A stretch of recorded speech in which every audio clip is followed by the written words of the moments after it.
We'll hear argument first this morning in original case 156, New York versus New Jersey. Ms. Vail.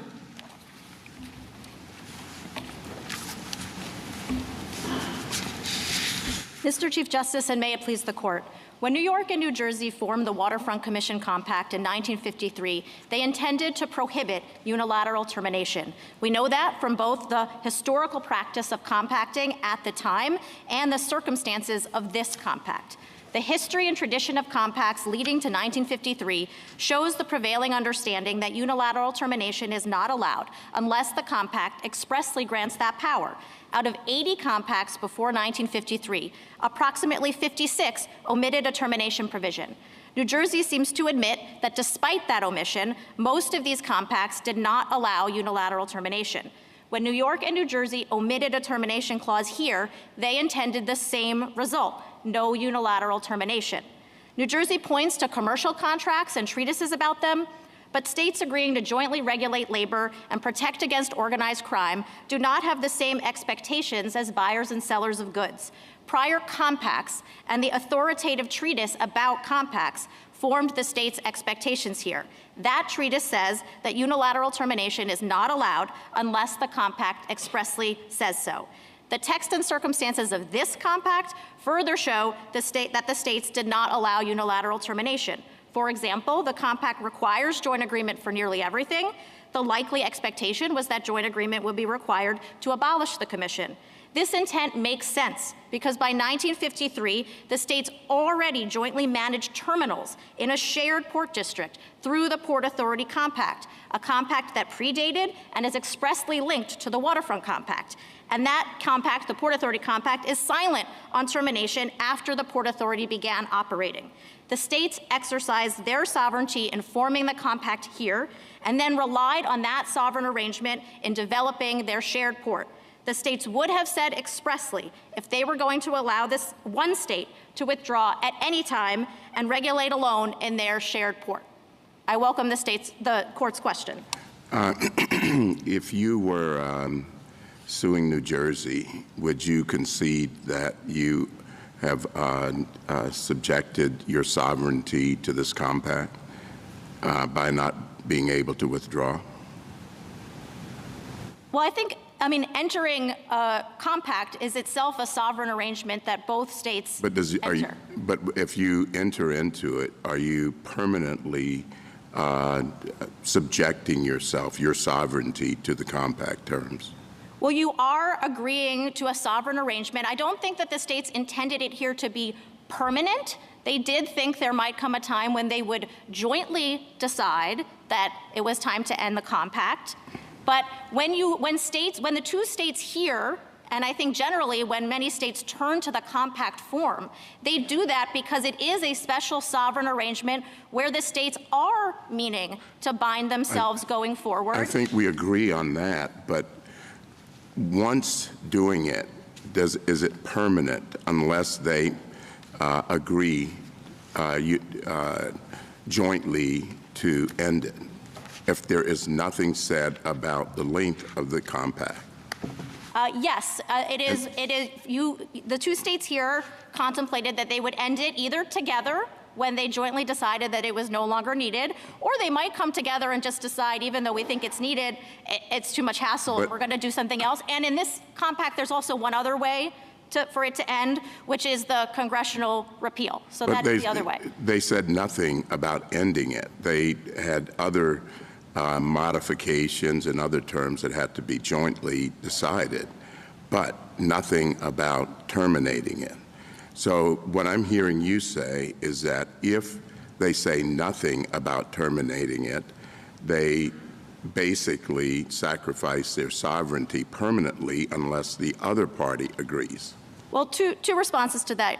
I don't think it's a sacrifice of sovereignty. I don't think compacting is a sovereign giveaway. It is a mutual exchange of sovereignty where each state gets a benefit. Each state here would get to have some sovereign regulatory authority over the port terminals in the other, and they did agree to keep that going until they decided together to end it. And there are indications in both this compact and the history of compacts generally that that is what the states would understand, that they would understand that when you do a compact and you don't say anything express about termination, that you are sticking together until you jointly decide to end it. Well, you said in your opening, you said that the parties omitted a termination clause.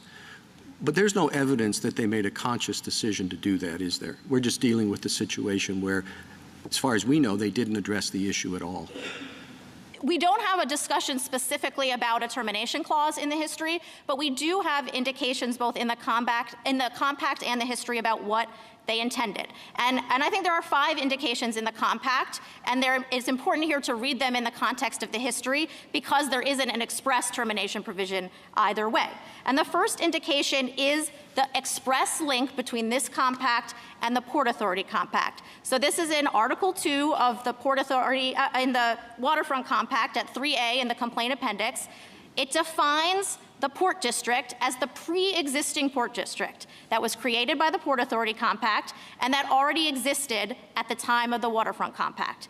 And that's very important because the shared port was the reality for these 2 states when they entered the Waterfront Compact. By 1953, through the Port Authority, both of the states were already managing Port Newark on the New Jersey side, and they were managing 2 ports, piers on the New York side. Well, but that's a whole different level of cooperation, the whole port. That's a lot of stuff going on. This is a very important but relatively small enterprise dealing with a particular problem. It's one thing to say that, well, you can unilaterally change the Port Authority of New York and New Jersey. It's quite another thing to say, well, you can unilaterally change this. How many employees does this commission have? Around 70 right now, Your Honor. Okay, well, that's not a big number when you're talking about the Port Authority.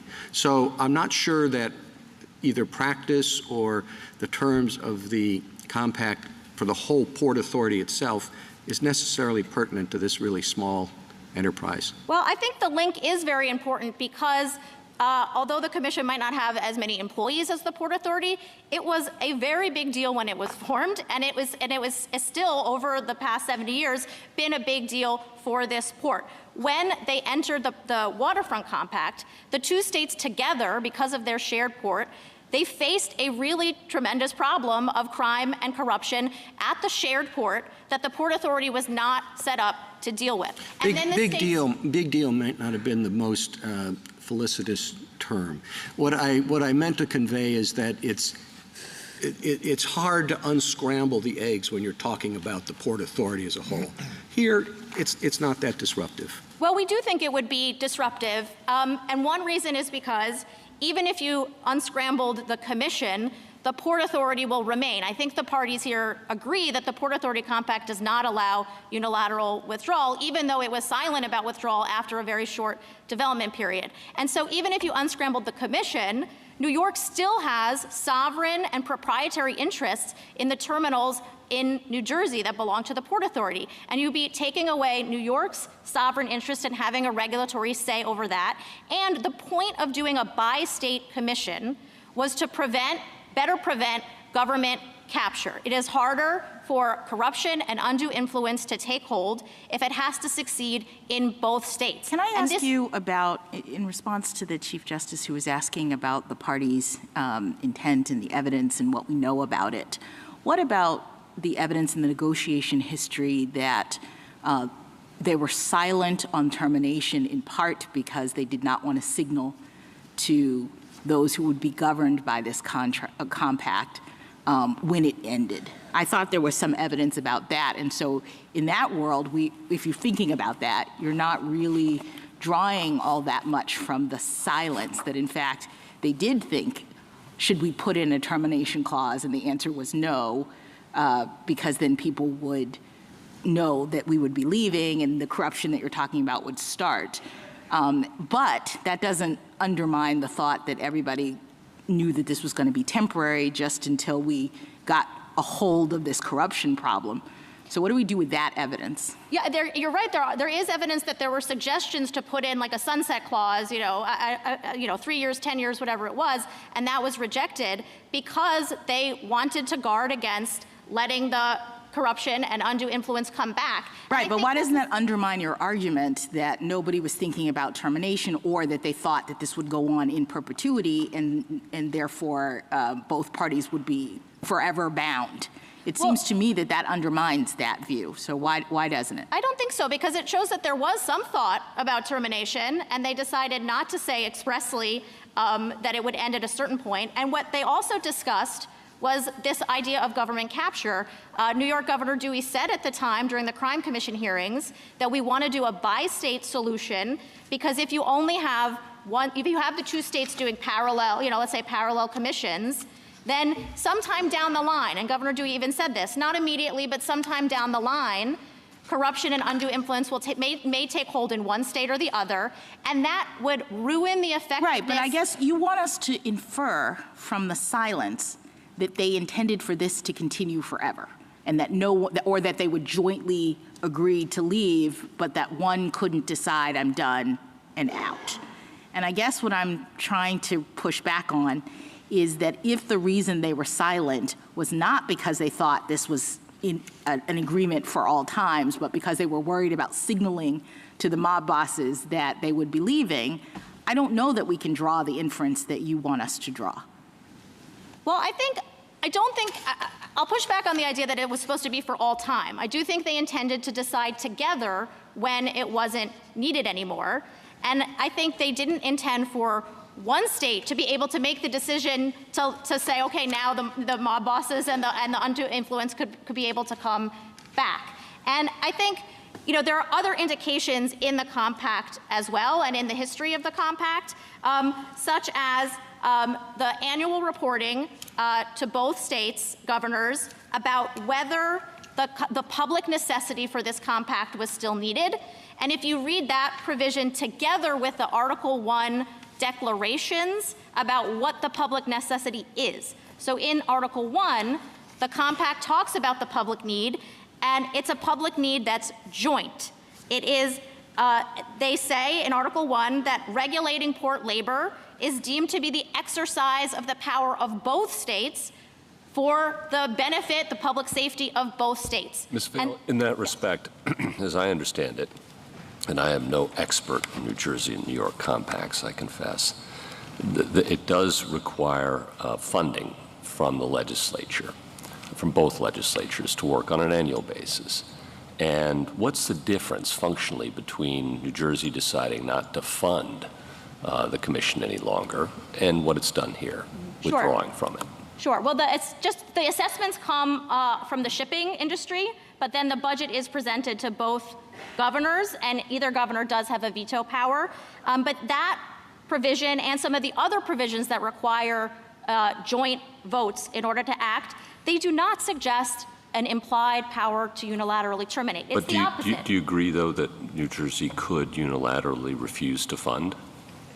The governor could unilaterally veto pieces of the budget. So the money doesn't come directly from either New Jersey or... No, I appreciate that clarification, but it would still leave New Jersey effectively able to withdraw by vetoing. Well, they have the power to veto the budget, but that is not the same as effectively withdrawing. Yeah, that's what I'm trying to get at. What's the difference? The difference is... If you say they can do that, Yep. but they can't do this, what's the delta? What are we complaining about? Sure. The difference is if either state blocks the whole budget, but the compact remains, that would harm both states because it would upend operations at the port.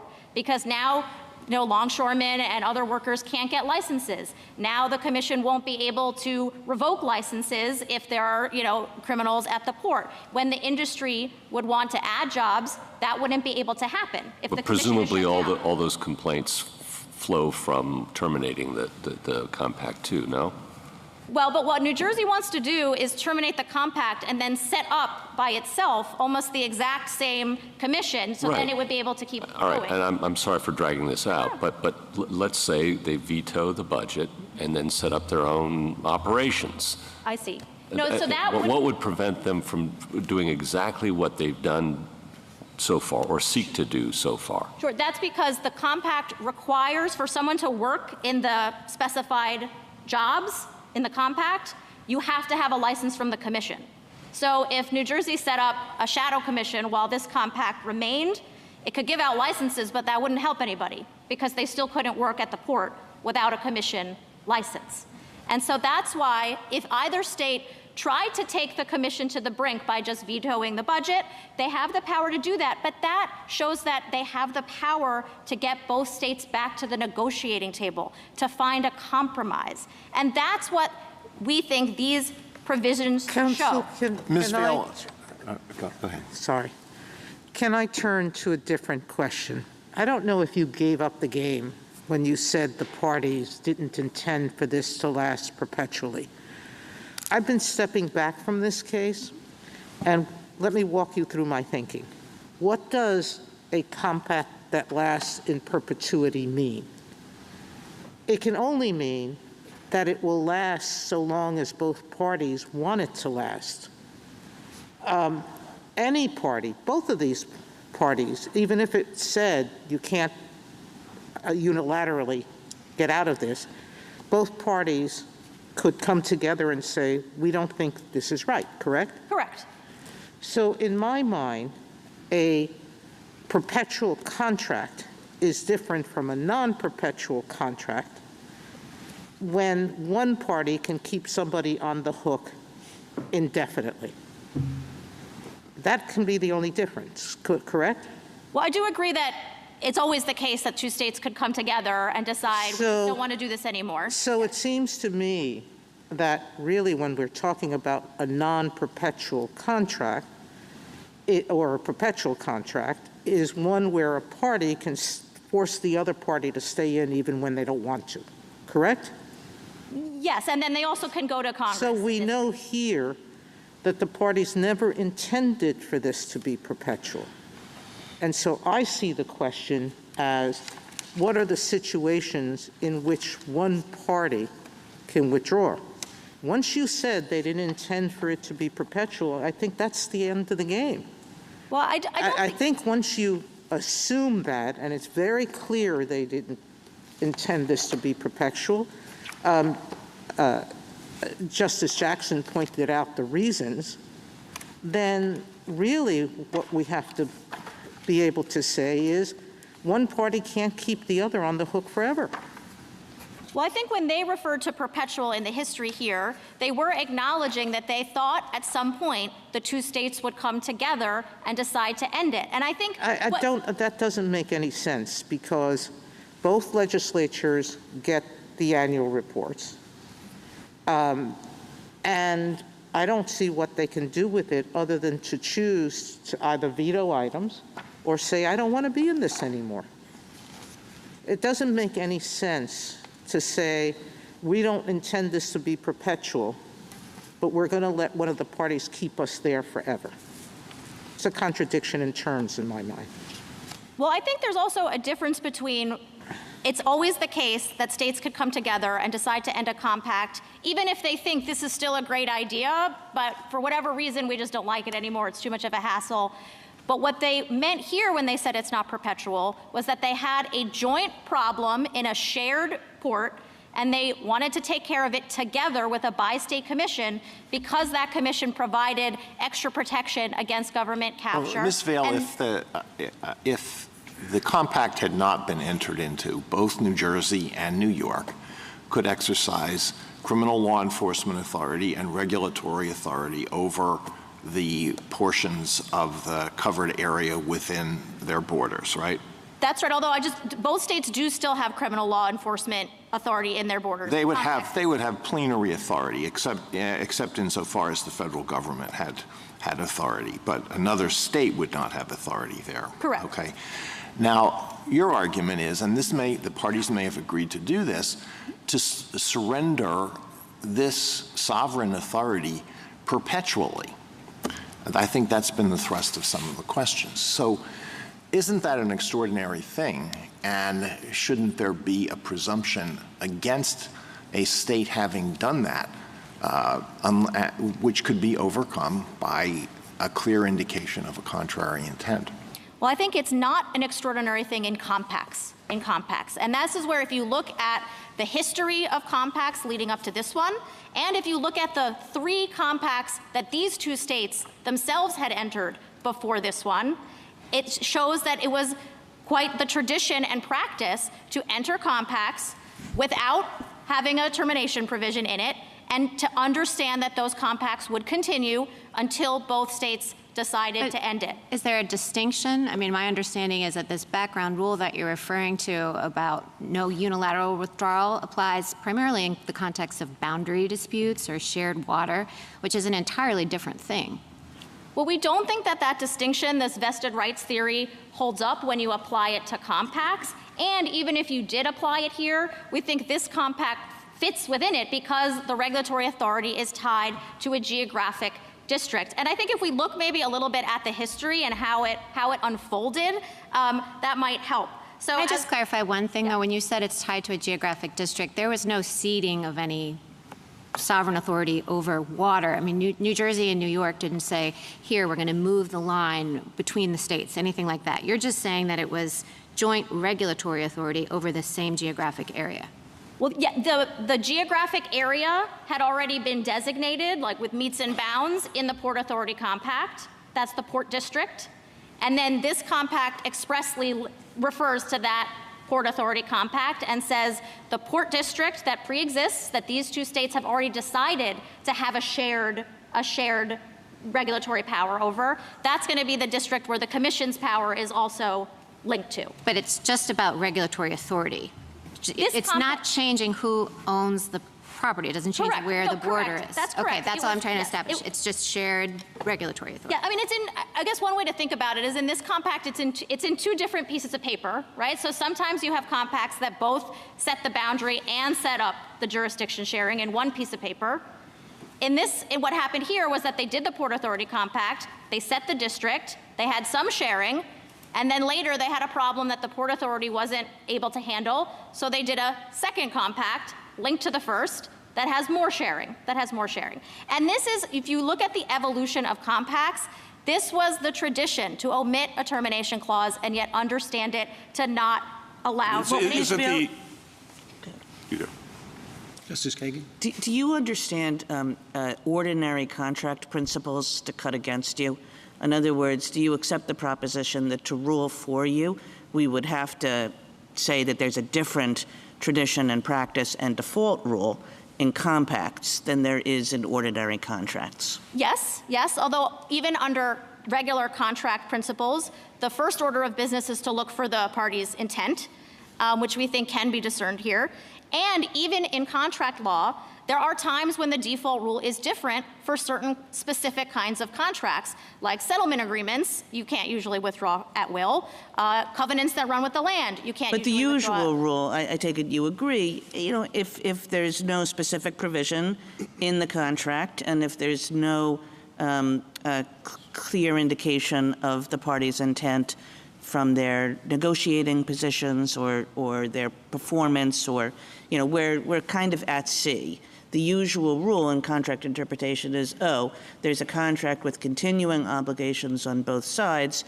That means one party could walk away. That is the usual rule, at least for commercial contracts, we agree, although some specific types of contracts are different. And this court said in Alabama v. North Carolina that we don't just look to contract law and imply in default terms to compacts, even when those default terms are very common and very well settled. So is your view law. that the reason why we shouldn't use regular contract principles, I mean, there has to be something special and different about compacts. What is it? Yes. Is it found in the history? Is it found in some understanding of the function of compacts? What is it? Yes, there are several things that are unusual and different about compacts. One is the history and tradition, which I can go through. I think another one, before I march through the history, is that this is a unique form of sovereign agreement that has some features of contracts, but it also has features of a treaty, since it's between co-equal sovereigns. And for treaties, well, the presence of sovereignty, I think some of the questions from the bench have suggested to you,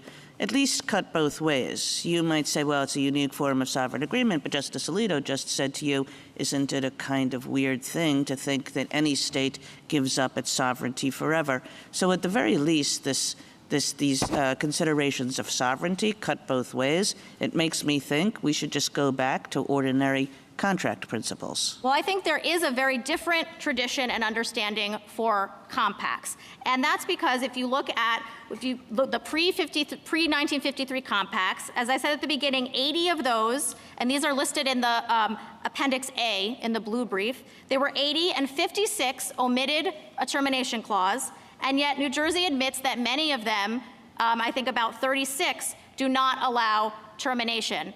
And that 36, they do a couple different things. There are boundary compacts, which I think we all agree don't allow unilateral termination, but there's also shared jurisdiction provisions in some of those boundary compacts, and also there are some compacts that have shared jurisdiction without setting the boundary, and New York and New Jersey had one of those about this same harbor. This is the 1834 boundary compact between New York and New Jersey that both set the boundary and created a shared jurisdiction swap where sometimes New York has jurisdiction over the water up to the New Jersey line, sometimes New Jersey has service of process jurisdiction up to the New York line, and that compact is understood not to allow unilateral withdrawal, even though it omitted a clause. It sounds like then that there's not any clear history, that there, as you're saying, they're distinctive kinds of compacts, and I guess the question then is, in a compact like this, what should the default rule be, and why shouldn't the default rule be when there's silence? This would be a big deal for a state to give away its sovereignty and give away its right to unilateral withdrawal. So we as a court are going to establish the default rule being that you can unilaterally terminate, and the parties can always negotiate around that and put in an express provision in the contract that would require both states to withdraw. Why isn't that the better default rule? Well, I think one reason is because we think the history and tradition before 1953 was pretty clear. All of those different compacts I was describing did the same thing. They omitted a termination clause and yet were understood not to allow it. Were any of them 36, temporary? there were 36 out of 50. Can you give the numbers again? Oh, sure. Well, there are 56 that omitted a provision. Yeah. We think that New Jersey agrees that at least 36 of those did not allow unilateral withdrawal. Then there's some more that I think we disagree about. So maybe the next most important group is the compact. But of the 36, sorry to interrupt, Yeah, sure. I think you were saying some of them were boundary ones, and those are going to be different altogether, right? Well, some of them were boundary, some of them had jurisdiction sharing, which we actually think is quite similar to this compact, and then some of them did water allocations, but some of those set up agencies, which at least is similar to this as well. And all of those have this same feature of omitting a termination clause and yet being understood not to allow it. And then the next group is the 12 bi-state compacts that set up regulatory agencies, the first being the Port Authority Compact, and that compact omitted a general withdrawal clause after the Port Authority was up and running, and yet I think the parties agree that unilateral withdrawal is not allowed. The Port Authority Compact did have an unusual provision that allowed unilateral withdrawal only at a one-time option after an early 2-year development period, and during that 2-year development period, the Port Authority couldn't operate yet, and the states were still trying to figure out if they could ever even come up with a plan to make this work. You may want to save a minute or two for rebuttal. I think I saved 5 minutes for rebuttal, Your Honor. But I think you've used up a good bit of it. It's up to you. I'm happy to to stop. Okay, thank you. What was the allocation of business between the New York side and the New Jersey side in 1953? It was predominantly on the New York side. It was about 70% on the New York side. And today? It's predominantly on the New Jersey side. The 80-20 is the numbers that get, okay. Yes. That's a fairly substantial change in the mix, and that may have something to do with an effort to reallocate or withdraw from a compact that was entered into in 1953. What if what happens is because of silt coming out of the Hudson or whatever, there's no business in this area on the New York side. It's all on the New Jersey side. Would that be a basis for New Jersey to say, it's time for us to get out of this historic and useful but no longer relevant allocation? Because what it's doing then is giving New York considerable authority over what is just New Jersey business? No. For two reasons. I mean, first, the idea that more business would come in on one side or the other was contemplated by these parties. New Jersey's governor at the time talked about that and said, even though more business may be coming in on one side, this is a joint endeavor, a joint responsibility. And the reason for that is because even if a lot of the goods come in on one side or the other, it's still a joint port. And the goods still come in. I mean, massive amounts of goods come into New York, even if they land on the New Jersey side. And so it's a huge driver of our economy, for our consumers, and New York will still have sovereign and proprietary interests in the terminals that the Port Authority owns on the New Jersey side. So let's just say, obviously a hypothetical, if the Port Authority compact is dissolved for one reason or another, surely they would then be able to get out of this one. I do think that would potentially be a more fundamental change, since when they agreed to this compact, the Port Authority compact was there. So if it's a fundamental change, one state can unilaterally withdraw. Well, I still don't know that they could unilaterally withdraw. I think that would maybe give each state, if the Port Authority was dissolved, that might give either state a good reason to go talk to the other and say, maybe we should dissolve this. Well, I assume they've talked to each other before this, too. Well, unfortunately, we don't think that New Jersey really did put in efforts to negotiate with New York, use the tools available to it expressly in the compact to try to find some agreement. Now, you just think they didn't do it enough, or you're saying they didn't talk to you about this at all? There was not a lot of communication about this, as far as I know. I think the New Jersey legislature at times would just pass an amendment, and then the New York legislature would consider it and decide this is a really bad idea. But there wasn't, as far as I know, a ton of communication.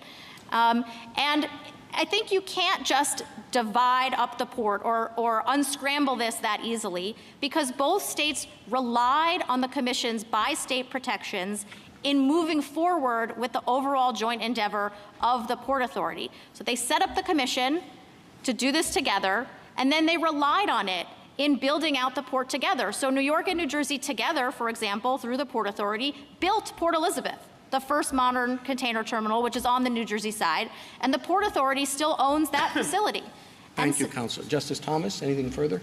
One question. What role does the requirement, the constitutional requirement that Congress give its consent to this compact, what should that play in our analysis? Sure. I think it plays, it shows that Congress did look at this compact and thought it wouldn't harm the federal interests.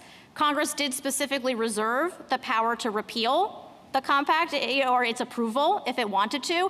And that does show that these two states do have another out should there really be a horrible impasse. We don't actually think these states are necessarily at a horrible impasse. We think they can find a way to work together if they use the tools available to them in the compact. But Congress does provide another avenue if needed. Justice Alito?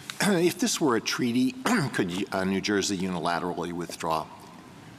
No. The default rule for treaties is that unilateral withdrawal is not allowed if it's not expressly given in the treaty. And so we think that default rule is another piece to look at about what the state's expectations would have been here, because we're not saying that a compact is exactly like a treaty, but it has features of a treaty such that it's between co-equal sovereigns. And that form of the co-equal sovereigns matters because states have historically gone to the compact when they want to bind each other. That's why they went to it for boundaries, for water, and then for the Port Authority, and then for agencies that follow. Has the United States unilaterally withdrawn from treaties? Yes, they have sometimes. Often those treaties, there was, either expressly allowed it, or it was wartime. There are exceptions to any default, and that happens. But I don't think New Jersey is seeking an exception to a default here. They're seeking the default itself, which for treaties is against unilateral withdrawal. Justice Sotomayor? Assume that I don't think anything points clearly. You rely on one treaty to say the default rule is no unilateral termination, yet one of the professors you rely on, Zimmerman, wrote approvingly of a U.S. position in a Dreyer case in 1951 that predated this compact. And there he wrote, that outside of certain kinds of contracts, and I think he meant setting boundaries, the presumption should be that compacts calling for indefinite continuing performance are subject to unilateral withdrawal. So he took there a position contrary to yours. I look at the 86 contracts that you mentioned. Many of them are boundaries. Many are water rights. I'm actually not sure that where we get the default provision, that those are indefinite, because what we're saying is states shouldn't be presumed to give up their sovereignty. And particularly with water rights cases, that's exactly what they're doing. They have sovereignty over that water and its use. So I don't know where this general rule comes. I also look at the contracts, and certain numbers do reflect unilateral withdrawal, some don't.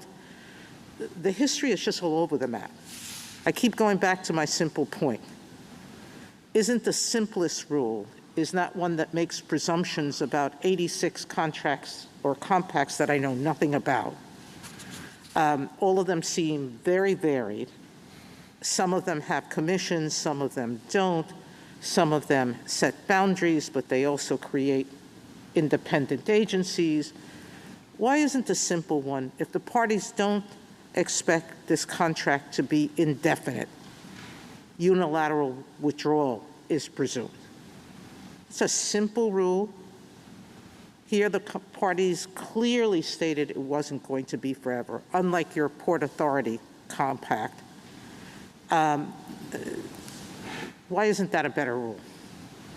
I think It would rule against you in this case, but isn't that the simplest way to decide this case? Well, no, Your Honor. I mean, I do think that it's also a simple rule to say that states don't have the power of unilateral withdrawal unless they expressly say so. But that doesn't have anything to do with the party's intent. My rule does. I look at the contract and say here, by your own admission, the contract was not intended to be indefinite.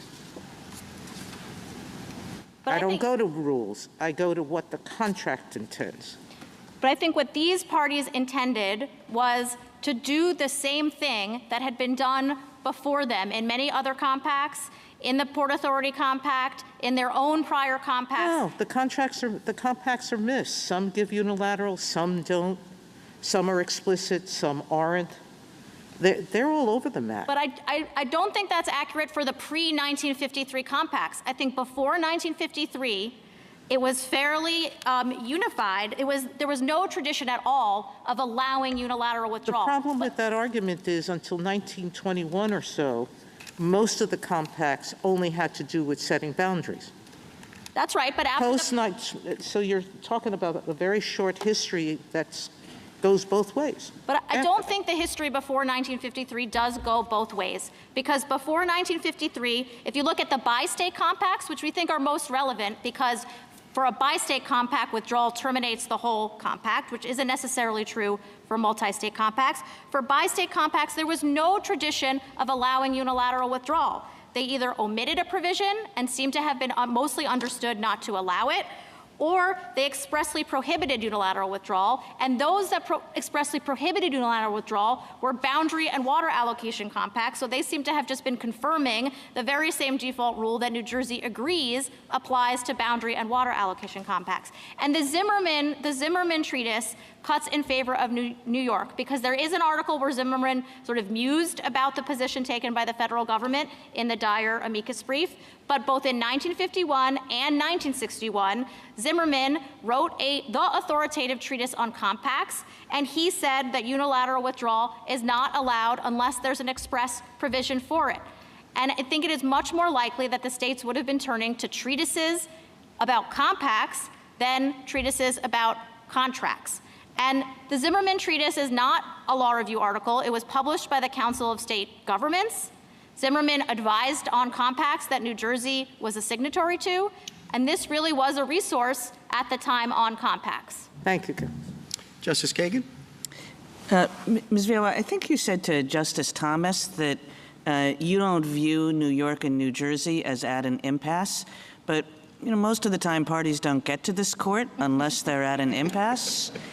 And I'm just wondering what New York's view of the end game is here. I mean, I think one of the reasons why the normal contract rule is the way it is a sense that committing parties who are at loggerheads to indefinite performance just doesn't work and makes no sense for anyone. And so how is that going to be any different here? Well, yeah, I agree that we're at an impasse over unilateral withdrawal, but I think if unilateral withdrawal was not allowed, then the states could move forward. We don't think that then the commission would necessarily be completely frozen and hobbled, because both states have a lot of power in this compact. They each do have power to say no to things that they don't like. They each do have power to, adjust the budget if they want to. And so the states can use those tools to keep working together. And when New Jersey appointed its commissioner, they can also recently, use those tools to shut things down. But we don't think they could, but we don't think that they really would. Because as I was saying earlier, I think to Justice Gorsuch, if you do that while the compact is intact, you bring pain to both states, you bring pain to the shipping industry, and you bring pain to the workers. And I think the states set it up this way so that they would have to come back to the table and work together. And these two states need to keep working together for the Port Authority Compact, for other compacts that they're in together, and for other endeavors that they do. Thank you. Justice Kavanaugh? Justice Barrett? So you mentioned that if withdrawal happens here, that there's some property, you said something about the port belonging to both, except you agree, terminate it by mutual consent, or Congress could terminate it. So I just wanted to clarify, it's not your position, right, that the fact that there might still be some things to unwind, that's no barrier, because presumably those things would have to be unwound if it were terminated in the way you propose. Yeah, I think if the states came together, they could find a way to unwind things. What if Congress just terminated it? Then they would have to find a way to unwind things. But we think that allowing one state to both trigger the unwinding and dictate the terms is not what these states intended, and it doesn't make sense because of that continuing interest. So New Jersey says we're out of the commission, but that harms New York's sovereign interests in a couple different ways. First of all, it allows one state to destroy a sovereign entity that belongs in part to another state. It also takes away the bi-state protections that these two states wanted in order to prevent the harms coming to either state if one state started regulating in a way. Is that really why? I mean, I'm just wondering, it seems very odd that New York's hanging on to this when New Jersey has 82% of the shipping on its side, and as the Chief Justice was pointing out, the industry has so dramatically changed to container shipping and no longer net unloading and all of that. Is this fees? Like, what is New York really, is this just No, it's on not. principle? I mean, the fees go to the commission. They don't go to New York. It's because the port itself, through the Port Authority, is a joint endeavor. I mean, New York still has strong sovereign and proprietary interests in the terminals on the New Jersey side, and massive amounts of goods come into New York. So if corruption and undue influence take hold on one side, that hurts consumers. It ends up getting passed down to consumers and harming New Yorkers. Okay, thank you. Justice Jackson? Can I just ask you whether any of the prior compacts that you're putting so much stock in were intended to be temporary? I mean, you've talked a lot about how there were former compacts, and there were some of them were border, some of them were water. Justice Kagan pointed out that, are we looking at contract law or compact law? And I thought your answer was compact was sort of a species of contract law, and that you've identified all of these compacts. But I think this might be yet another species of compact law, insofar as this compact might be distinct because the parties that entered it went into it believing this is only going to be temporary. So do you have any analog for that in the other compacts that you've identified? The only analog I can think of is there was a compact to build the Lake Champlain compact, was a bridge. It was a compact between New York and Vermont. And they did go into that thinking we're going to do this together. And then once the bridge is totally done, we'll figure out what we're going to do next. That's basically what the compact said.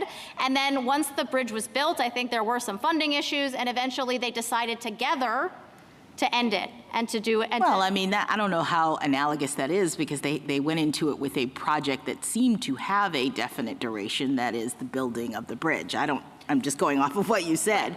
So when the bridge is done, I can assume that people thought, okay, we'll end it. Right. I mean, that's the best example I can think of one where the states, again, went into it thinking we'll end it together, and then that's what happened. And we think that that is what they intended here. Do you have evidence that when they were talking about termination, because there is negotiation history evidence concerning people thinking about termination and saying we don't want to say anything about termination but they assumed it would terminate. Mm-hmm. Do you have some evidence that they said eventually we're going to terminate this by mutual agreement? We think that comes out of the fact that they talked so much about how it was a joint responsibility, how it was a one single port with ships and vessels and people moving in between piers, that they understood it as a joint endeavor.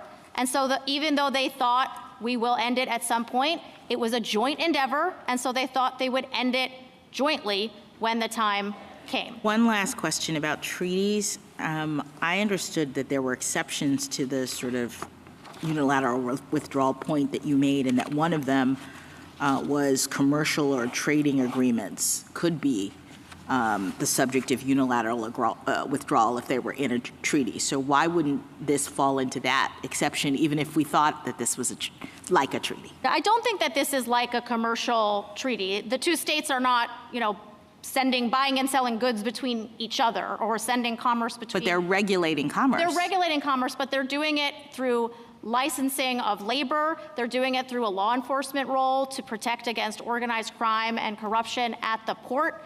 It's not I, New York, am going to give you these goods, and you, New Jersey, are going to give me these goods, which I think is more of a commercial treaty. All right, thank you. Thank you, Ms. Vail. You will have 5 minutes for rebuttal. Sorry for my confusion. Mr. Feigenbaum?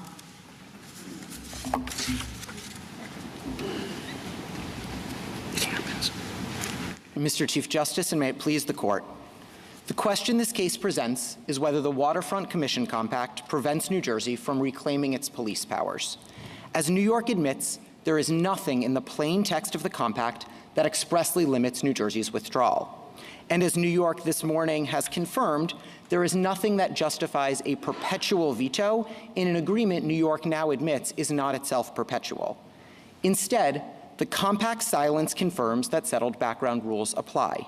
And those rules, contract law and state sovereignty, both well established by the 19th century, allow New Jersey to withdraw. Indeed, under this Court's cases, including those cases involving government contracts, different categories of agreements are subject to different rules. On the one hand, there are agreements to convey property or to settle legal disputes over a particular res. Those agreements are presumptively permanent, meaning that states cannot withdraw from agreements settling boundaries or settling water rights. On the other hand, as New York has conceded this morning, contracts of continuing performance are different, that in the face of silence, parties can withdraw from agreements that would otherwise require them to keep performing forever. This compact is precisely the sort of arrangement from which parties can presumptively withdraw. In 1953, New York and New Jersey agreed to each delegate their own licensing and policing powers to the bi-state agency. But 70 years have passed, and the New Jersey legislature has concluded that the Commission now engages in overregulation of business and is ill-equipped to handle 21st century security challenges. New York believes that the New Jersey legislature can never reclaim its police powers, but New York's perpetual veto would deprive our legislature of the flexibility and the accountability to the people that are at the heart of sovereignty. I welcome this Court's questions.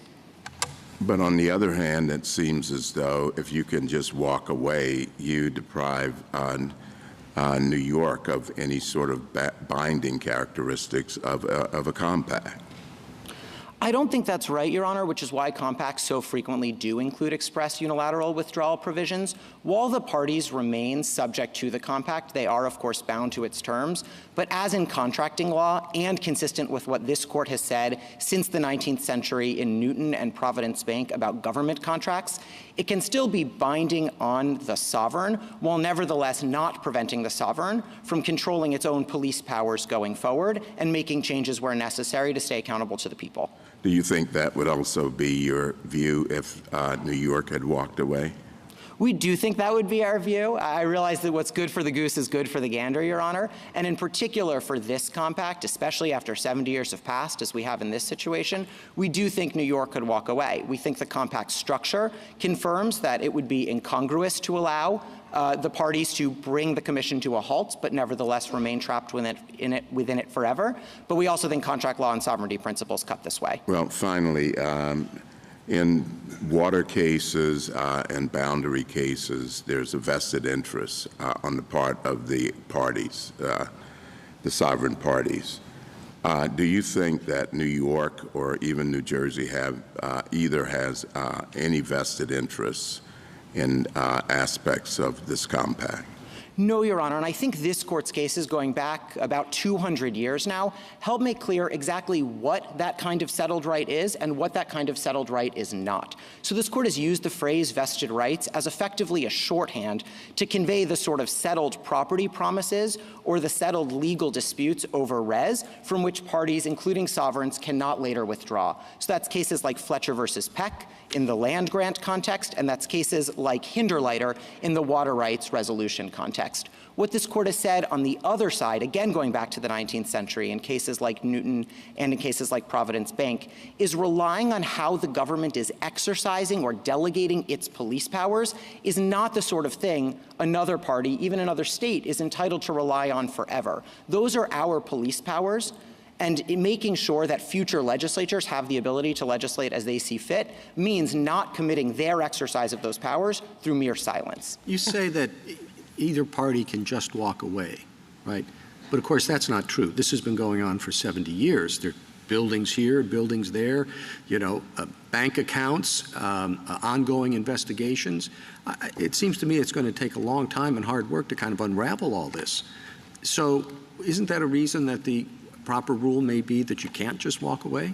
So I don't think so for two reasons, Your Honor. The first is that courts have always understood the withdrawal from an agreement and the dissolution of whatever's been built on that agreement to be separate terms. And that's why in compacting practice, even when you see express unilateral withdrawal provisions or where you see express unanimous withdrawal provisions, you infrequently see dissolution terms. So this is true as a matter of compacting generally, that these are severable questions, and the lack of any language about dissolution tells us very little about how to construe silence, not unlike what Justice Barrett was pointing out earlier this morning. Now, the second point, I'm sorry, Your Honor. I'm sorry, go ahead. I was going to say the second point to this compact in particular is that I don't think this one will be terribly hard to unwind. So this is a compact about continuing exercise of regulatory authority. This was not like the Port Authority. This was not about constructing tunnels and bridges and anything of the sort. This is about licensing workers on an ongoing basis and inspecting and revoking their licenses if the commission concludes they shouldn't be working at the port anymore. And those duties are easy to separate. We have 4 marine terminals in New Jersey, we have 2 marine terminals in New York, and each state returns to its plenary sovereign power. I don't see the distinction you draw between ongoing responsibilities and what do you call the other category? So I think conveying settled property rights, resolving legal disputes. But I don't see that in our opinions. I mean, whether they're dicta or not, certainly the language in our opinions cuts pretty strongly against you. They have, in the Sims case, an interstate compact cannot be unilaterally nullified. In the Northeast Bank Corp, no compacting party may modify or repeal its law unilaterally. In Hess, entities created by compact are not subject to the unilateral control of any one of the states. I mean, you can argue that that was dicta in those cases or that this case is particularly different, but we certainly don't have any case adopting the distinction you draw. So yes and no to that, Your Honor. I'm going to fight the premise slightly, but let me start with Sims, which I think is particularly helpful. This court specifically reserved the question of withdrawal in Sims. It referred to the Solicitor General's position in that case and described it as a tempting vista that it didn't have to go down. So we know Sims and the language about unilateral nullification can't possibly have spoken to withdrawal because this court itself distinguished between the two. And I think that helps explain why language like Hess and language like Northeast Bancorp, I don't even need to call those dicta. I just don't think they have anything to do with the separate question of withdrawal, because it's regularly the case in contracting, including in government contracts, that one party couldn't control the exercise of those terms, but that doesn't say if after 70 years the parties are allowed to return to the status quo ante. But here's where this court has drawn that distinction. It's drawn that distinction throughout its government contracting case law, including going back well a century before this particular compact. I think this court's opinion in Hinderleiter is particularly helpful on that score. This court's opinion, talking about a water rights case, says that in this case, we are dealing with the resolution of a dispute over water. That's the sort of kind you would expect to be presumptively permanent, just like Virginia versus West Virginia, the boundaries case, and just like Fletcher versus Peck, the case about Georgia conveying land grants. That's really different from what the court was simultaneously saying in cases like Newton and Providence Bank about continuing performance obligations, and that's why the United States itself drew this exact distinction in 1951 in its brief in that Sims case, which I think is a part of the background of compacting that the states would have been quite familiar with. So what if a compact does both? What if it involves both vested rights and it involves this kind of continuing performance obligation? Then what presumption kicks in? So I don't think that's too difficult as a matter of presuming intent. If you're conveying settled property rights, so let's say you are resolving water rights and setting up a commission to make sure that no one is taking more water than they're supposed to under your conveyance. No. Let's just change this compact, and let's say that in addition to setting up the exact same commission that you have now, the compact also adjusted water rights between New York and New Jersey. So it did both things in the same agreement. Now, I don't think that you could withdraw from that situation, Justice Barrett, and the reason would be because you have a conveyance of a settled property right, in that case water instead of land, but the point is the same. And when you're conveying property rights, cases from Marion to Fletcher to Virginia versus West Virginia make clear that those conveyances are not the kind that you would expect to be able to withdraw from. Could you still get out of the commission? So I don't think so in that case, because contract law and sovereignty principles don't allow for partial terminations. Those operate just like amendments. And it may have been critical in your hypothetical, again, not a real world compact, but in your hypothetical, it might have been critical to say New Jersey that we got that bit of water in exchange for a licensing agreement we didn't otherwise particularly care for. And so just pulling out of the ongoing performance, but keeping the property we got, requires both states to keep performing under the terms of an agreement that aren't what they struck. You don't see that in withdrawal, and you don't see that in the ongoing performance context. Do you think that there are any hard cases? I mean, you have this world in which vested interests are in one box and compacts like this are in another, but do we have to worry about any gray zone between the two? Yeah, I could conceive of them in some of the hypotheticals. I think in the real world of compacts that exist so far, they largely do exist in buckets. I mean, most compacts are dealing with boundary agreements. They're dealing with settling water rights. This court is well familiar with those kinds of cases. And then you have, on the other hand, some very pure regulatory ones. You've got an agreement like this. You've got the Columbia River Gorge Commission, where it's an interstate zoning board that has to approve zoning ordinances backed by legislative funding obligations. Those are the sorts of agreements we think that you can withdraw from. Now, I think there are some hypotheticals, like what if you've conveyed some property and simultaneously had a commission that monitors it and the like. I don't think that's that hard because, again, the test we're looking for is have you conveyed the sort of settled property that would speak to intent. Now, so why should we use this case to decide all those cases in dicta? The word vested rights has many meanings. We just recently used it in the retroactivity case and said, I'll quote it for you because I found it so amorphous, I don't know why we said it. Something more substantial than immediate fixed right of present or future enjoyment. I read that and I said, okay, I hope I didn't write it. But my point, I go back to my point. I don't know what vested rights is. I don't, in what context and where. What's the difference between a compact that does the settlement of the water rights and the commission is not set up in that compact? Perhaps it's not set up in that compact the next day, but it is 2 weeks later. Does that give, was that intended to be part of the boundary? We're going to have to decide all those issues when those cases arise. What's the simplest rule to decide this case without dicta about what vested rights means or anything else means? Tell me your simplest rule. I want to be very careful as I answer this not to offend the author of that vested rights opinion, whoever it was. But what I want to say is there's a couple different ways you could rule for us that don't address that question. I don't really see ways to rule for New York that don't end up having to foreclose some of these vested rights analyses in ways that I think would be really troubling on the ground to compacting. So I think some of the simplest ways to rule for us, one could be to say that particularly as here, whereas you and Justice Jackson have noted, there is evidence, as we've discussed, that this was understood to be temporary, and there's nothing in the text of the compact that suggests any sort of perpetual or binding obligations. Paired with the structural argument that we offered, you could do a very specific to this compact argument.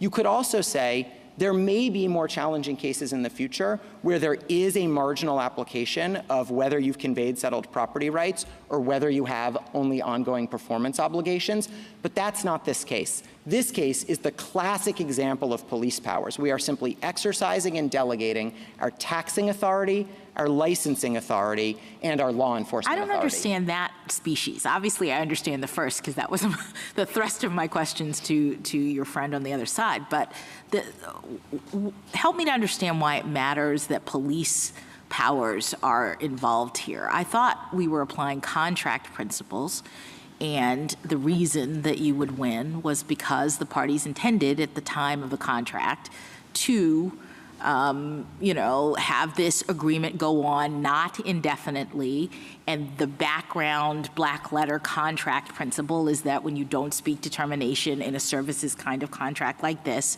you get to withdraw. What I'm a little worried about is starting to turn this into something about police powers or sovereignty even, because I don't really understand what difference that makes. So that offers the third path, and I teed up I might have three here. I do think you could do a contract law specific ruling. Now, I think one of the benefits here that might give you some comfort, Justice Jackson, is that the contract law principle and the sovereignty principles track so neatly in this particular case. So what is the sovereignty principle that you're drawing on, and why is it helpful? So the reason I think the sovereignty principle is helpful comes from Newton in the 19th century, where this court explained that in a government contracting context, you would expect a clear statement as to the cessation of your police powers as to their scope or duration. And so to the degree that you would expect that we've given up some sort of police power forever, in that case, it was the control of a county capital. But wait, doesn't that assume that you couldn't waive it indefinitely? I mean, the reason why I don't know that it has any real force is that to the extent that you're a sovereign and you have these powers and you enter into a compact, isn't the fact that you're entering into a compact your assent to give up the powers for whatever the terms of the agreement say? And if you don't speak to that, I don't understand why we couldn't also presume that you were willing to cede them indefinitely. Two responses to that, Your Honor. The first is, I don't think that's quite what was going on in the government contracting cases, because there were, by definition of being a government contracting case, a contract to which the government had signed on.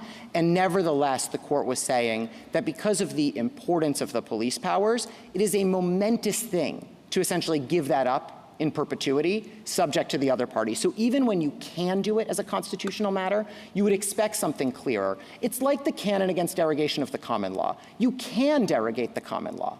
There's no problem with Congress derogating the common law, but it's a big deal when it happens, and so you expect to see something clearer. That's the basic submission on sovereignty here. It's a big deal to say New York can control how we tax companies at 4 marine terminals in New Jersey, and you would expect something clearer before we do that. Now again, to the second point, as Your Honor and Justice Kagan in a colloquy with Ms. Vail pointed out, you don't necessarily have to get into whether sovereignty gives us an extra withdrawal rule because the contract law baseline is so clear. And this court's government contracting cases have always tried to figure out the delta between when do you treat a private party and the government party the same way, and when the government is better off from the perspective of protecting its sovereign powers. What New York is asking for here, based on a history of compacting that I just don't see, and an analogy to Port Authority that could hardly be more different, is that government sovereigns are worse off than private parties when it comes to the similar withdrawal rule on their own performance and their own police powers. Couldn't we just say, without getting into the sovereignty, and I guess this goes back to one of your other paths, there's a difference between contracts that are about continuing performance. And in this particular compact, the continuing performance involves regulatory authority. But if we're just looking at a contract that involves continuing performance, that's different. If I sell you my house, I can't come back later and say, I want it back. But if it's a continuing, if it's a continuing performance contract, the rule about unilateral withdrawal is different. Can't we just say that? I think you could just say that and rule for New Jersey on that basis. I think contract law is quite clear here. I think it's notable New York has never contested contract law in this case and how it would otherwise apply. And what this court said in the last New York versus New Jersey in 1998 is when you have silence on a particular term in a compact, that shows, quote, no intent to modify the settled background rules that are already in place. This court has said since 1823 that those background rules are contracting. It said compacts and contracts are synonymous. And so I don't really understand why there would be a history of compacting that justifies rejecting using the same doctrine this court used in Tarrant, that it used in Green versus Biddle, that the United States was discussing in the early 1950s as the backdrop right before this compact was enacted. And so I do think contract law, separate from the sovereignty issues, provides a clean pathway to ruling in New Jersey's favor. An interstate compact is not just a simple contract between parties. It has other attributes, and our cases have mentioned that. So do you want us to say that interstate compacts should always be interpreted in accordance with ordinary contract principles? And if not, what would we say to justify the use of ordinary compact principles alone in this case?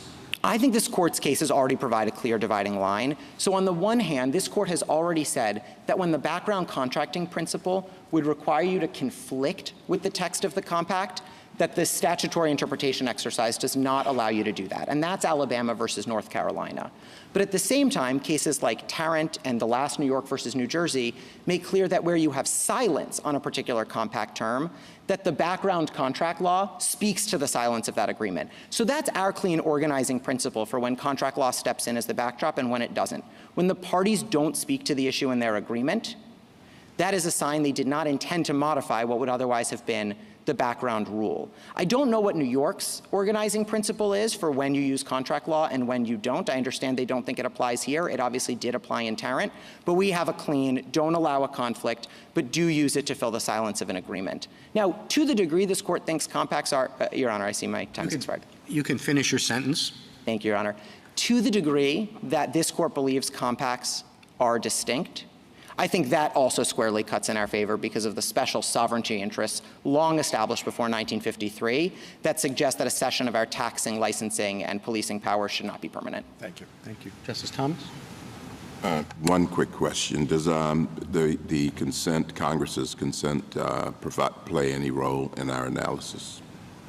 So I don't think that Congress's consent in any way changes what I've discussed today. Congress has the ability to consent to compacts for a specific reason, as this court explained, which is to make sure that compacts don't become aggrandizing vis-a-vis the federal government. And obviously with withdrawal, returning the states to the status quo ante, that's not a fear that anyone would have to have. Justice Alito? Justice Sotomayor? Could you have walked away 5 years in?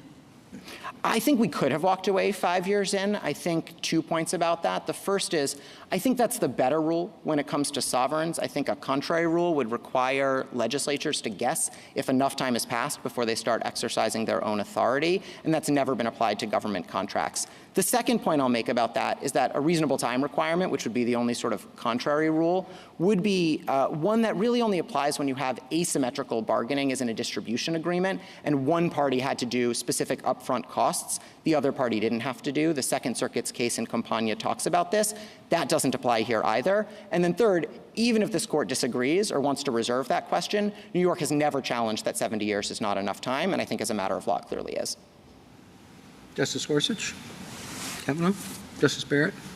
Justice Jackson? Just one question. So I appreciate the very clear exposition of what the purpose of silence is in relation to background principles, but I assume the response would be, and I want to give you a chance to address it, that in a way assumes clarity and certainty about what the background contract principle is in this context. And New York says, look at all these other compacts, look at the circumstances. The background principle is you can't withdraw in this situation. So what do you have on that point? What is the background principle in this context? Two things on that point, Your Honor, from the history of compacting.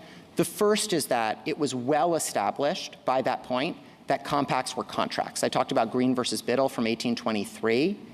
And the United States in 1950 looked at that, said, okay, if compacts are contracts, what does contract law say at the time? And contract law, by 1953, Williston, Section 38 and 39 speak to this, said specifically the same rule I'm saying at the lectern today. This is not some new contract rule we're trying to retroactively impose on the parties. This was well established at the time. The second thing that I think was well established, including in compacting by the early 1950s, was that there are two different kinds of agreements. There's the kind to convey or settle property. And so I've talked about cases like Fletcher and Hinderleiter and Virginia versus West Virginia. And there are cases involving just the ongoing exercise of sovereign power, whether that's delegation or just regulation. And that's cases like Newton and Providence Bank. So all of that was well established before 1953. One final point about compacting to your historical question, Justice Jackson. The only bridge that New York offers for this world of what was basically boundary compacts in the 19th century and delegated police power compacts in the 20th century is the Port Authority Compact. But I think as the Chief Justice's colloquy showed this morning, those could hardly be more different. The Port Authority was a specific compact with a 2-year period for both states with their own vetoes to come up with a unitary comprehensive development plan for infrastructure, and then they could withdraw if either state didn't go all in on that agreement. We have nothing like that here. We don't have silence in the Port Authority Compact. We have a carefully reticulated withdrawal provision in the Port Authority Compact. And no one could have looked at the Port Authority Compact and said, that's exactly what's happening in the Waterfront Compact either. This workers' licensing agreement and that comprehensive infrastructure development plan with its own withdrawal provision couldn't have looked more different. And if I might, to your negotiation question, Justice Jackson, the negotiation history at page 440 of the House hearings has testimony from the executive director of the Port Authority specifically emphasizing that the Port Authority and the Waterfront Commission had different models because they did different things. One was proprietary infrastructure, and one was worker licensing, and the latter needed to be more accountable to the states. So even to the specific negotiation history, I don't see how that helps New York. Thank you, counsel.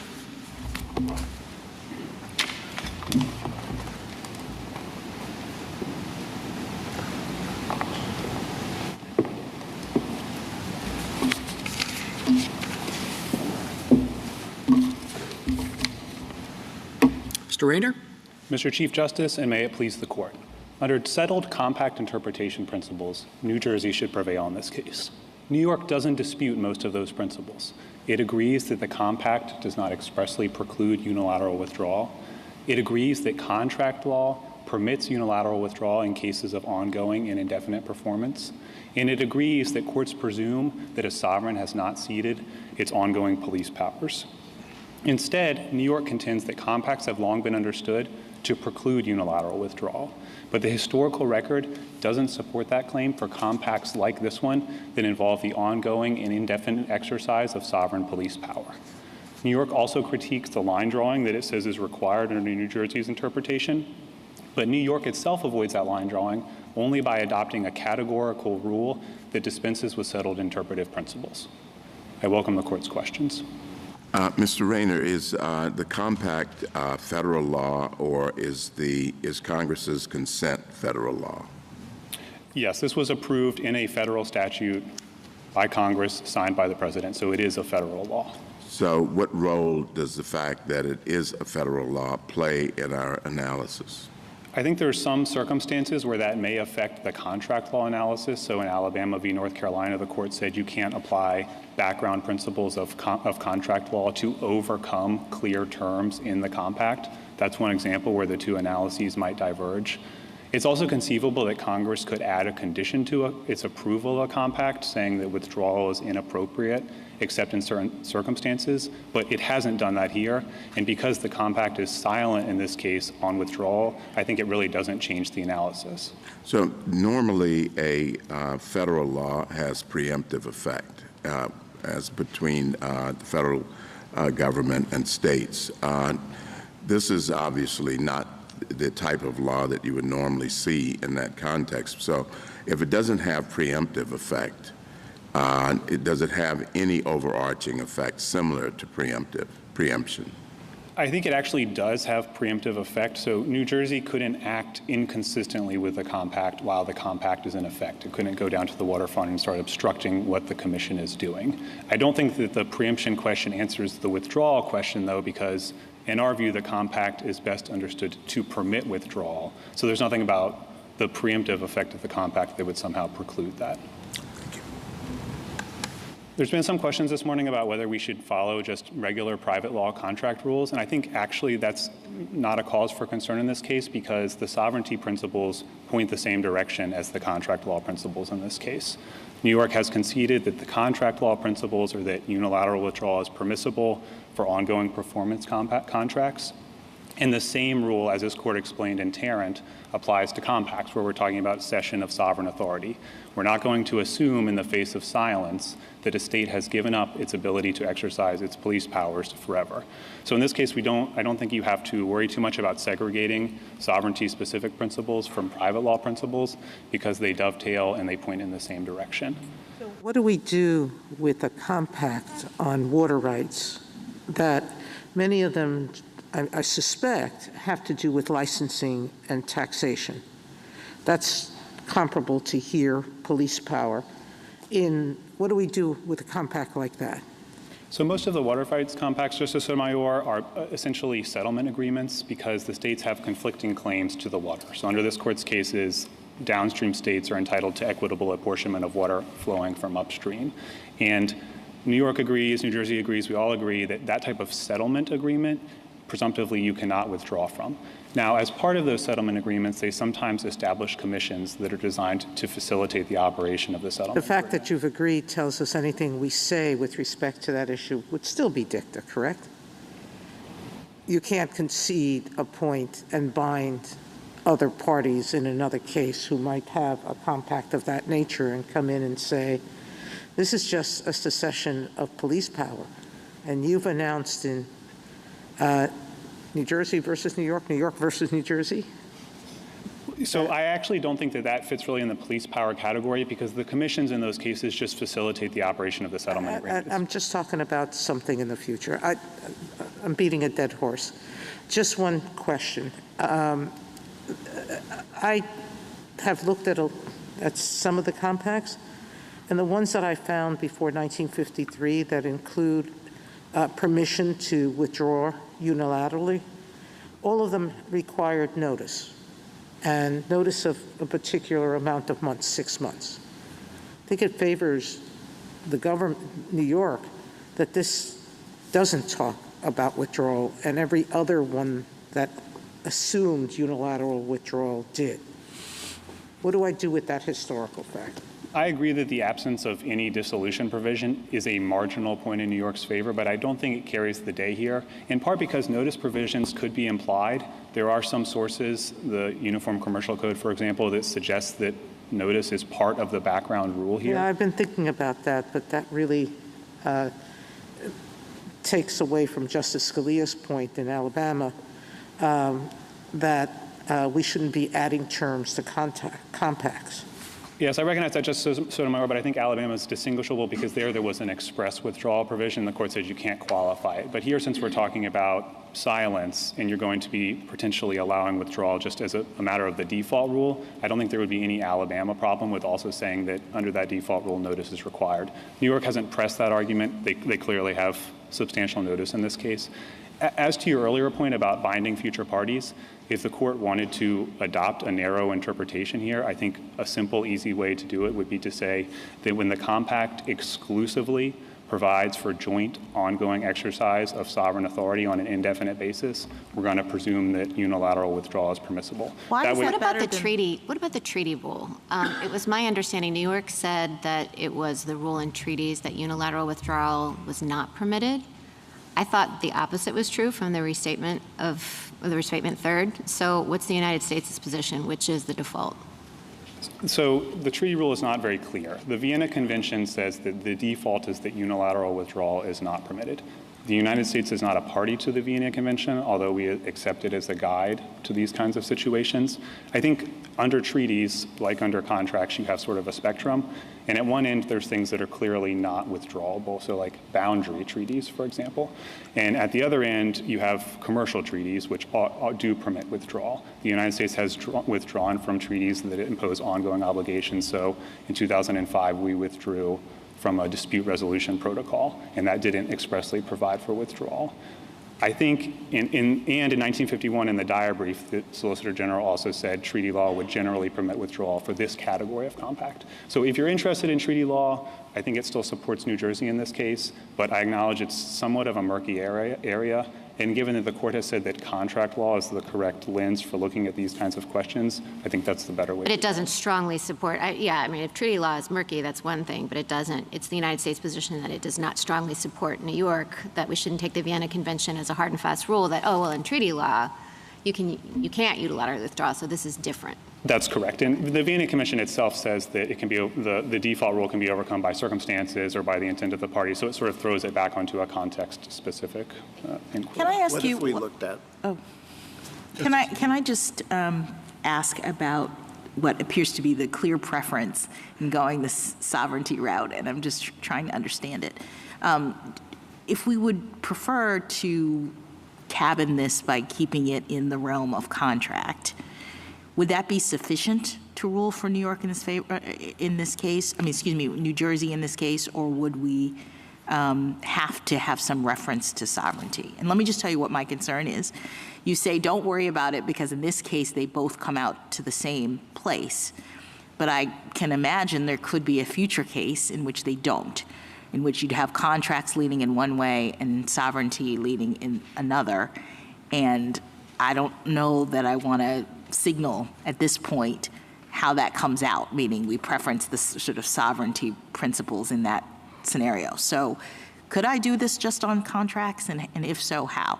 Yes, Justice Jackson. So to be clear, we don't have a clear preference that you go the sovereignty route. I mentioned that I think it points the same direction, and in Tarrant, the court unanimously adopted the sovereignty presumption. But if you wanted to go just the contract route, I think that would be perfectly fine. You could say this isn't a case like Alabama versus North Carolina, where we would be using an implied contract rule to overcome the clear text of a federal statute. You would just say, look, there's silence here. We have said over and over, including in New York versus New Jersey, that background common law rules speak into the silence of a compact. And I think that would basically be the end of the analysis. Why should we not look to rules of statutory interpretation? Statutes generally remain in effect until they remain in effect until they're repealed. They don't have sunset provisions. Yes, Justice Alito. So I think the reason is that the court has said these are contracts. They only come into existence by agreement of the parties. This probably wasn't something that Congress could have just done. It couldn't have just ordered the states to enter this agreement. So the consensual nature of it, I think, is critical, and that's why the court has looked to contract law. I do acknowledge there are some situations where the federal statute status of the compact will change the analysis, and we've talked about Alabama versus North Carolina. That's the easiest example of that. But otherwise, I think the court has been correct to look to contract law in interpreting these kinds of agreements. Are the terms of an interstate compact federal law for all purposes? If you have something specific in mind, Justice Alito, I don't necessarily want to foreclose it, but I think it's generally... If a claim was asserted based on the terms of an interstate commerce, is that a claim arising under federal law? Yes, I believe so, Justice Alito, but I can't say that I've read a case specifically about that, but it's considered a federal statute. And I'd like to talk for a moment about New York's historical argument. I think this is their principal affirmative argument, that at the time of this compact was entered, this was understood to be not permitted, that it was universally understood that withdrawal was not permitted for compacts. I think that doesn't hold water when you look closely at it. As Justice Sotomayor pointed out, two of the principal scholars on which they rely actually said the opposite. In an article around the same time, they acknowledged the United States brief in Dyer and said that that's likely sound. And then in addition, this court said in 1951 it treated it as an open question. The Solicitor General said in cases of this kind, withdrawal is permissible. And the court said, we're not going to go down that road. So I think it's difficult to claim that there's a settled understanding in 1953 when the United States has taken the opposite position and this court has treated it as an open question. If there's no further questions, then. Thank you, counsel. Thank you. You've had your back and forth, right? The one-on-one questioning is? No. Oh, you haven't? I have not. No. Okay. Tough day. Justice Sotomayor, Ms. Kagan. Good. Okay. See, I knew that was. Rebuttal? Thank you, Your Honor. I have 4 points here. I think states, and these states in particular, go to the compact form when they want to keep either legislature from changing things going forward. That is why, and I think this is why Congress's approval is important. They go through the bother of negotiating this whole thing, going to Congress and getting approval because it makes it a federal law, and that by its nature means that they expect that each state legislature can't change its mind going forward. That's not extraordinary when it comes to compacts and federal law. And that is why these states do that, because then you can rely on it. And these states did rely on it, thinking that we've done this, we've made it a federal law, and now we can rely on it, which is what they did in building the port together through the Port Authority. On this drawing lines between boundary and water on one side and ongoing performance on the other, I do not think those lines are at all so clear in compacts. There are jurisdiction sharing compacts that do not draw the boundary, so those do involve jurisdiction sharing over a piece of land, but they're not actually conveying a res. There are compacts like the Port Authority and other compacts that followed it that have ongoing responsibilities over a set piece of land. And I think those compacts, like this one, they're not identical to boundary compacts, but they're not that different. They involve a piece of land and set expectations that everybody makes once they make the compact about that piece of land and what they're going to do with it going forward. And so New Jersey's default rule would upset and destabilize a whole bunch of compacts that are currently in existence. Those are listed in Appendix B in our brief. And the reliance on contract principles, so much of that comes from contracts between a sovereign and a private party. And that is not what we have here, and that's a big difference, because the presumptions and intuitions about what states expect are different when they're with a co-equal sovereign. They expect to be giving each other some sovereignty. That's the whole point of the compact. And I think that is some of what this court was saying in Hess and Bancorp. And in Bancorp, this court said, a classic indicia of a compact is that you can't unilaterally change it or withdraw going forward, and states have other options if they want to cooperate and retain that flexibility. They can do what they were doing in Bancorp, which is to enact parallel laws. They can do what was the original proposal here, which was to have each two states do their own commissions and their own laws. But that was rejected, and the states did a compact instead, and they did that for a purpose. I also don't think it's at all possible to read the intent of these states as thinking that either state could have walked away after a year or 2 years or 5 years. I don't think that's reasonable. And it's not just 70 years. I don't think that's just what we're judging it from. The two states have come together and amended this compact over the decades. As recently as 2006, they amended this compact to add powers to the commission. And so they were re-upping their understanding over time that they are still in this together and that they still believe that the joint endeavor is needed. And when it comes to the statements about it being temporary, I don't think that is an indication that they had definitely determined that they would end it at any specific